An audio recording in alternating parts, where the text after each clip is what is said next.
الحمد لله وكفى وسلام على عباده الذين اصطفى أما بعد فأعوذ بالله من الشيطان الرجيم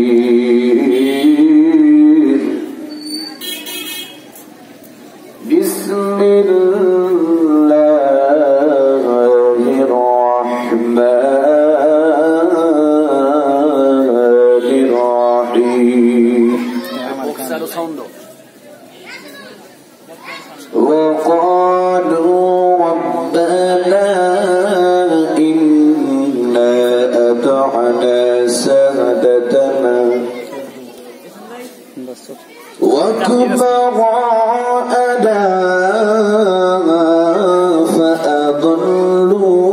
فأضلونا السبيل ربنا آتهم ضعفين من العذاب والعنهم لعنا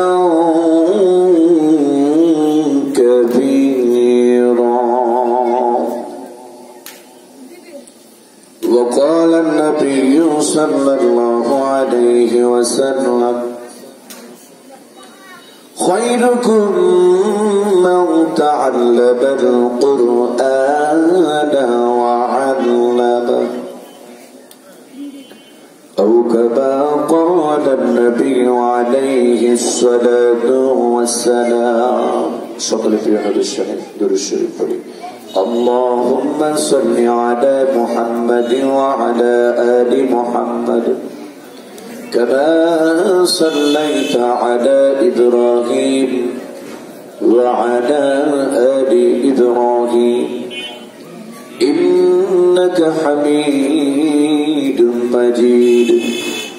اللهم بارك على محمد وعلى آل محمد كما باركت على إبراهيم وعلى آل إبراهيم إنك حميد مجيد. اللهم وفق لنا لما تحبه وترضى من القول والفعل والعمل والنية والغدر إنك على كل شيء قدير. سبحانك لا علم لنا إلا ما علمتنا إنك أنت العليم الحكيم. এই বক্সটা সাউন্ডের পারো না সাউন্ড বাড়াও তাহলে কালকে বাড়াই সাউন্ড আজকে থাক বক্সে সাউন্ড বাড়াই দাও ভাই। রাজগঞ্জ ইসলামিয়া দাখিল মাদ্রাসা ও এতিমখানার উদ্যোগে ৩৬তম বার্ষিক ওয়াজ মাহফিল। আজকের মাহফিলের প্রধান বক্তা প্রখ্যাত ইসলামী চিন্তাবিদ আলহাজ হযরত মাওলানা মুফতি ইলিয়াসুর রহমান জিহাদি, প্রিন্সিপাল জামিয়া রহমানিয়া মাদ্রাসা কেরানীগঞ্জ ঢাকা, দামাত বারাকাতুহু আলিয়া। শুকরিয়া, আমাদের আজকের মাহফিলের প্রধান বক্তা আমাদের মাঝে এসে উপস্থিত হয়েছেন। একটু সকলে বলুন আলহামদুলিল্লাহ। ইনশাআল্লাহ নির্ধারিত টাইমে তিনি আমাদের মাঝে তাশরিফ আনবেন, অত্যন্ত গুরুত্বপূর্ণ আলোচনা পেশ করবেন। উপস্থিতি এখনো আমরা যারা আশেপাশে ঘোরাফেরা করতেছি, বাজারে যারা আছি, অল্প সময়ের মধ্যে আমরা চলে আসছি। খুব সংক্ষিপ্ত সময়ে আমি দু চারটি কথা বলবো। আল্লাহ পাক যেন তৌফিক দান করে আমলের নিয়তে কথাগুলো বলার। পাশাপাশি আমরা যারা শ্রবণ করতেছি দোয়া চাই তাদের থেকে আল্লাহ পাক যেন উপকারী কিছু কথা মুখ দিয়ে বের করে দেয়, আর আমরা যেন আমলের নিয়তে শুনে আমল করতে পারি। সকলে বলেন আমিন। পবিত্র কোরআনের ৩৩ নম্বর সূরা সূরা আহজাব থেকে দুইখানা আয়াত তেলাওয়াত করেছি। আয়াতের সহজ সরল যে কথাটা সেটা হলো এই কিয়ামতের দিন মানুষ সবচেয়ে বেশি সমস্যায় পড়ে যাবে যদি সন্তানগুলো নেককার না হয়, বদকার হয়ে যায়। ওই সন্তানের কারণে পিতা মাতা সবচেয়ে বেশি সমস্যায় পড়ে যাবে। আয়াতে তাফসীরে লেখে যে কিয়ামতের দিন যদি সন্তান বদকার হয়, গুনাহগার হয়, পাপী হয়, এই সন্তানগুলো গুনাহগার হওয়ার কারণে, পাপী হওয়ার কারণে, মেয়েরা বেপরদায় চলার কারণে, নামাজ রোজা না করার কারণে, সন্তানগুলো নামাজ না পড়ার কারণে, নেশা থেকে শুরু করে অপকর্ম যা কিছু আছে এগুলো করার কারণে আল্লাহ পাক তাদেরকে জাহান্নাম দিবেন। নাউজুবিল্লাহ। তারা কিয়ামতের দিন বাম দিকে জাহান্নামের যে দৃশ্যটা এটা দেখতে থাকবে। এটা কি থাকবে? দেখতে থাকবে যে জাহান্নামের কি ভয়াবহ অবস্থা। অপরদিকে ডানে থাকবে জান্নাত। কিয়ামতের দিন এই জান্নাতের সুন্দর মনোরম দৃশ্য দেখতে থাকবে। যখন তারা তাদের অপরাধের কারণে জাহান্নামী হয়ে যাবে, জাহান্নামে তাদের যেতে হবে, তখন তারা থমকে দাঁড়াবে আর এক একজন খুব আপনার কি পেরেশানির মধ্যে থাকবে, চিন্তিত থাকবে। এরকম একটা অবস্থা হয়ে যাবে সেদিন। আল্লাহ পাক বলেন ইয়াউমা তারাউনাহা তাযহালু কুল্লু মুরদিআতিন আম্মা আরদাআত ওয়া তাদউ কুল্লু যাতি হামলিন হামলাহা ওয়া তারান নাসা সুকারা ওয়া মা হুম বিসুকারা ولكن عذاب الله شديد। আল্লাহ রাব্বুল আলামিন বলেন যে নবী, সেদিন আপনি দেখবেন মানুষগুলো পাগলের মতো করতে থাকবে, নেশাখোরের মতো করতে থাকবে, অথচ তারা পাগলও না, তারা নেশাখোরও না। কেন জানেননি তাদের এই ভয়াবহতা? তারা জাহান্নামের কঠিন আযাবের কারণে, কঠিন জাহান্নাম হাসরের ময়দানের এই অবস্থার কারণে তারা এরকম করতে থাকবে। আল্লাহ পাক বলেন সেদিন সন্তানকে মা প্রসব করে ফেলবে, মা টেরও পাবে না কখন তার কোল থেকে সন্তানটা খসে পড়ে যাবে। এমন কঠিন মুহূর্তে আল্লাহ রাব্বুল আলামিন এই যে মানুষগুলোকে যখন ফয়সালা করে দিবেন, তারা জাহান্নামে হয়ে যাবে। জাহান্নামে কোনো মানুষ যেতে যাবে না, কারণ দুনিয়া তো দেখবেন একজন মানুষ কঠিন পরিস্থিতির সম্মুখীন যখন পড়ে যায়, আগুনের মধ্যে যখন পড়ে যায়, পানির মধ্যে যখন পড়ে যায়, সর্বোচ্চ শক্তি দিয়ে মানুষ চেষ্টা করে বাঁচার জন্য, ঠিক কিনা জোরে সর্বোচ্চ চেষ্টা করে সেখান থেকে বাঁচার জন্য। আমার ভাইরা, মানুষগুলো কিয়ামতের দিন দেখবে কোন অবস্থাতে বাঁচার কোনো কায়দা নাই। অপর দিক দিয়ে সন্তানগুলো দেখবে কিছু কিছু আমাদেরই প্রতিবেশী ভাই ব্রাদার বন্ধু বান্ধব, কিছু মানুষগুলো তারা জান্নাতি হয়ে যাচ্ছে। এই দৃশ্য দেখে তাদের মনের মধ্যে আরো জ্বালা যন্ত্রণা বেড়ে যাবে। হায় রে, একই বাড়িতে থাকতাম, একই মাঠে খেলা করতাম, কিন্তু সে জান্নাতি হয়ে গেল আর আজকে আমি জাহান্নামী হচ্ছি। এবার ওই লোকগুলো থমকে দাঁড়াবে, তারা চিন্তা করবে আমি কেন জাহান্নামী হচ্ছি? দেখবে নামাজ পড়ি নাই, রোজা করি নাই, এজন্য জাহান্নামী হচ্ছি। কেন নামাজ পড়লাম না, কেন রোজা করলাম না? তারা বুঝবে যদি আমাদের পিতা মাতা আমাদেরকে কোরআন শিক্ষা দিত, আদব শিক্ষা দিত, আমল শিক্ষা দিত, ওই সন্তানের আজকে জান্নাতি হয়েছে। তারা কোরআনের হাফেজ, আলেম, সুন্দর আমলদার হওয়ার কারণে তারা জান্নাতি হচ্ছে। আমরা আজকে সুন্দর না, আমল করার কারণে জাহান্নামী হয়ে যাচ্ছি। তারা নিজেদের বিবেকের কাছে প্রশ্ন করে যে উত্তরটা খুঁজে পাবে সেটা হলো এই, তারা বুঝে ফেলবেন যদি তাদের বাবা মায়ের মতো আমাদের মা বাবা আমাদেরকে নেক শিক্ষা দিত, আমল শিক্ষা দিত, কোরআন শিক্ষা দিত, আদব শিক্ষা দিত, তাহলে আমরা আজকে জাহান্নামে হইতাম না। অতঃপর এই সন্তানগুলো মাতা পিতা বড়দের উপরে, সাদাতানা নেতাদের উপরে ক্ষিপ্ত হয়ে যাবে। এবার কিয়ামতের দিন এই সন্তানগুলো মাতা পিতার বিরুদ্ধে আল্লাহর দরবারে অভিযোগ করবে। জোরে কর নাউজুবিল্লাহ। কি অভিযোগ করবে? এই আয়াতে কারিমায় আল্লাহ রাব্বুল আলামিন তা তুলে ধরেছে। আল্লাহ রাব্বুল আলামিন বলেন, ওয়াকালু রাব্বানা ইন্না আতা'না সাদাতানা ওয়া কুবরা'না ফাআদল্লুনা السبيلا ربنا آتهم ضعفين من العذاب والعنهم لعنا كبيرا। সন্তানগুলো দেখে বলবেন রব্বুল আলামিন, আল্লাহ তাআলা আমরা তো দুনিয়াতে গোমরাহী হয়ে জন্মগ্রহণ করে নাই। বিশ্বনবী বলেন, মা মিন মাউলুদিন ইল্লা ইউলাদু আলাল ফিতর। এই দুনিয়াতে প্রত্যেকটা মানুষ তার নিজস্ব ইসলামিক ফিতরাতের উপরে জন্মগ্রহণ করে। অতঃপর তাদের পিতা মাতা তাদেরকে কাফের বানায়, মুশরিক বানায়, মূর্তি পূজক বানায়, গোমরাহী বানায়, আবার ভালো বানায়। ঠিক কিনা জোরে কর। আমার ভাইরা, কিয়ামতের দিন সন্তানগুলো আল্লাহর দরবারে অভিযোগ করবে, মালিক আমরা আজকে জাহান্নামী হচ্ছি, আল্লাহ আজকে আমরা জাহান্নামী হচ্ছি।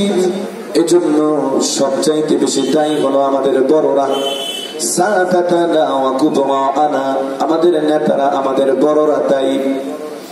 এবার সন্তানগুলো বলবে, আল্লাহ রাব্বুল আলামিন প্রশ্ন করবেন, সেটা কিভাবে?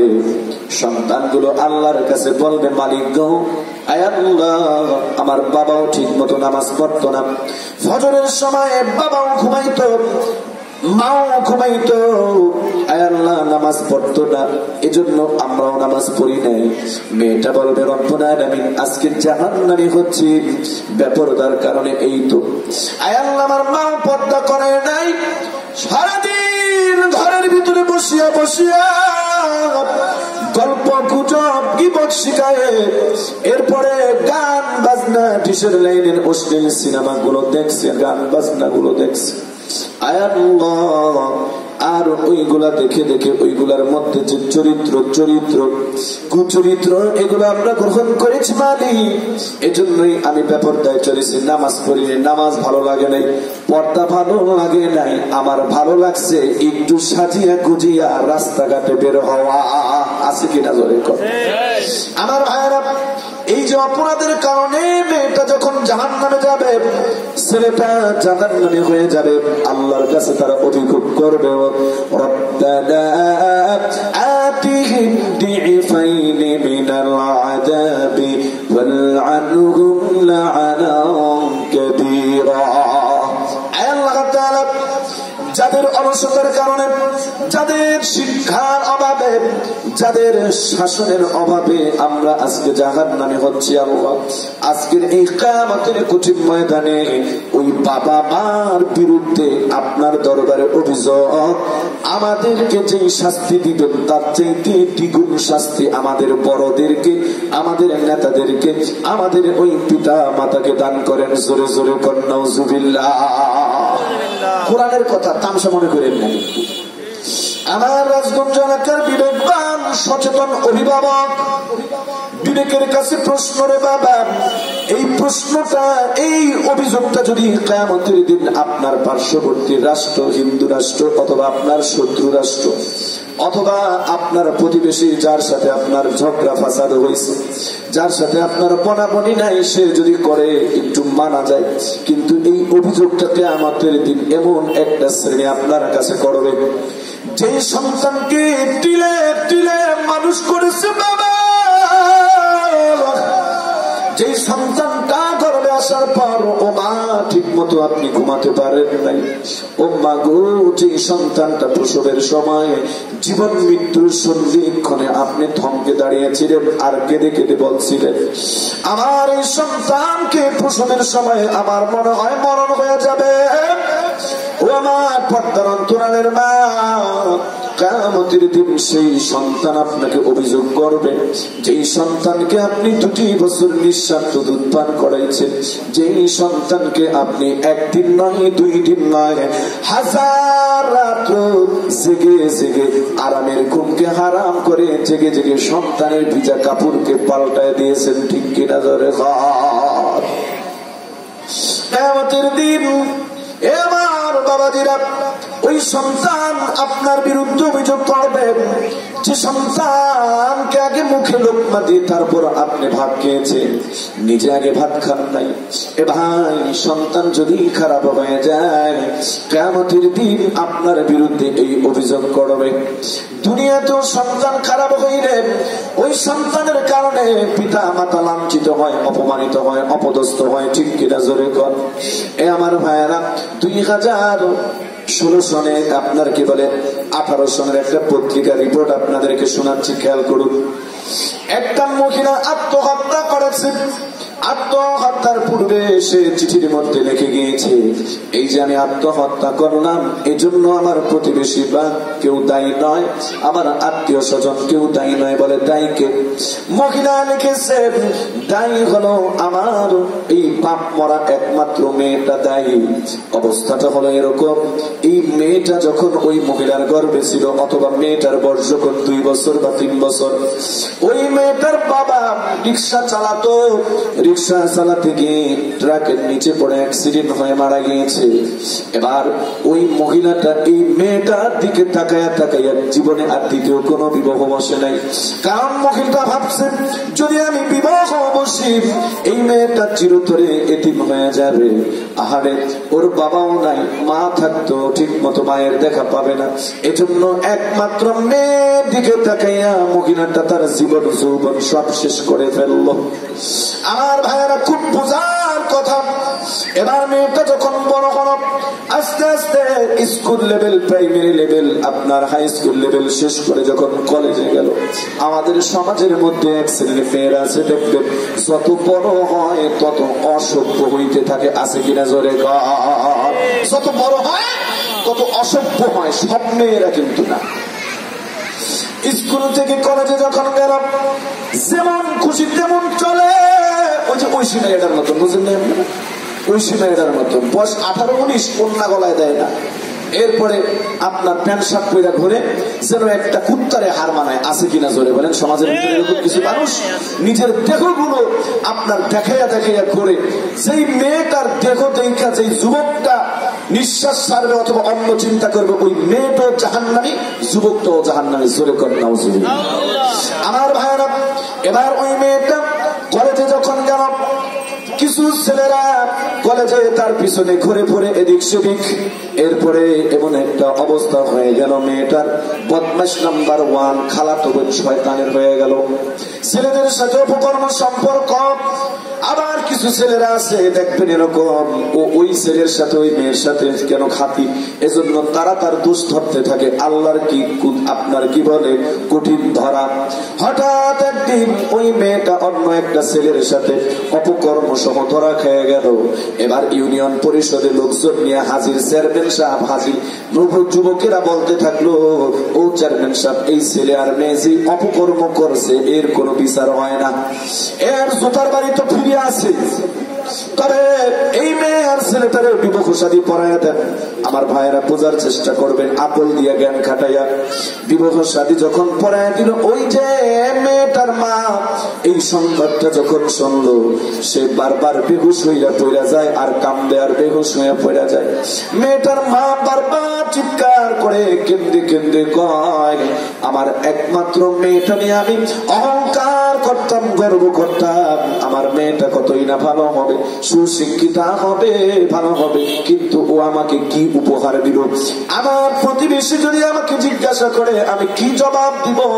এই কষ্ট ব্যথা মহিলাটা সহ্য করতে না পেরে ওই মহিলাটা আত্মহত্যা করল। করেন নাউজুবিল্লাহ। আমি বলতে চাই ভাইরে, সন্তান যদি বখাতে হয়, মেয়ে যদি দুর্চরিত্রা হয়, এর কারণে তার সন্তান বাবাও বেজ্জতি হয়, ঠিক কিনা জোরে কর।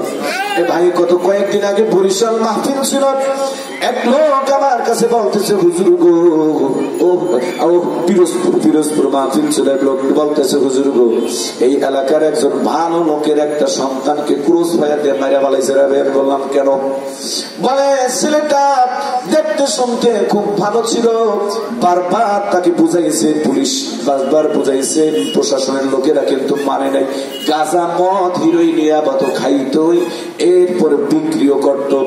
তাকে গ্রেপ্তার করে নিয়েছে কয়েকবার, তার বাবাও গ্রেপ্তার করে নিয়েছে, কিন্তু কোন অবস্থায় গরুটা ভালো হয় না। এবার পুলিশ প্রশাসন সহ্য করতে না পারে একটা পর্যায়ে তাকে ক্রস ফায়ার দিয়েছে। জোরে কর নাউজুবিল্লাহ। আমার ভাইরা খুব খেয়াল করুন, আমি যেটা বুঝাতে চাচ্ছি, সন্তান যদি খারাপ হয় এই দুনিয়া তো ক্ষতি, আখেরাত ক্ষতি। আবার সন্তান যদি ভালো হয় দুনিয়াও লাভ, আখেরাত লাভ। আছে কিনা জোরে কর। এই যে আজকে আব্দুল কুদ্দুস ব্যাপারে জানাজা পড়তে গেলাম, তার সন্তান তার জানাজা পড়ালো।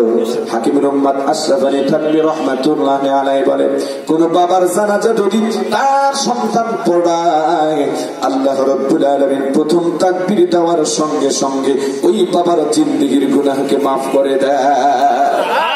আমার ভাইয়েরা, সন্তান ভালো করে দুনিয়াতে মানুষ দেখবেন পরস্পর বলা বলি করবে, হায় রে লোকটা যদিও রিক্সা চালায়, যদিও লোকটা খেত খামারে কষ্ট করে খায়, কিন্তু দুইটা ছেলে হয়েছে, এত সুন্দর নামাজ পড়ে, সুন্দর ভাবে চলে, মানুষ বলে কি বলে না জোরে করে?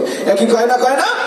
আর যদি আপনি টাকাওয়ালা হন, সম্পদশালী হন, দাপটওয়ালা হন, সন্তানগুলো যদি মানুষ না হয়ে বদমাশ হয়, মানুষ পরস্পর বলবে কত বিচারের, কত জনের কত ডাক দাও, বিচার আচার করো, কত দাপট দেখাও, সন্তানগুলো মানুষ হয় না, এর মানে তুইও ভালো না। সত্য না মিথ্যা জোরে কর।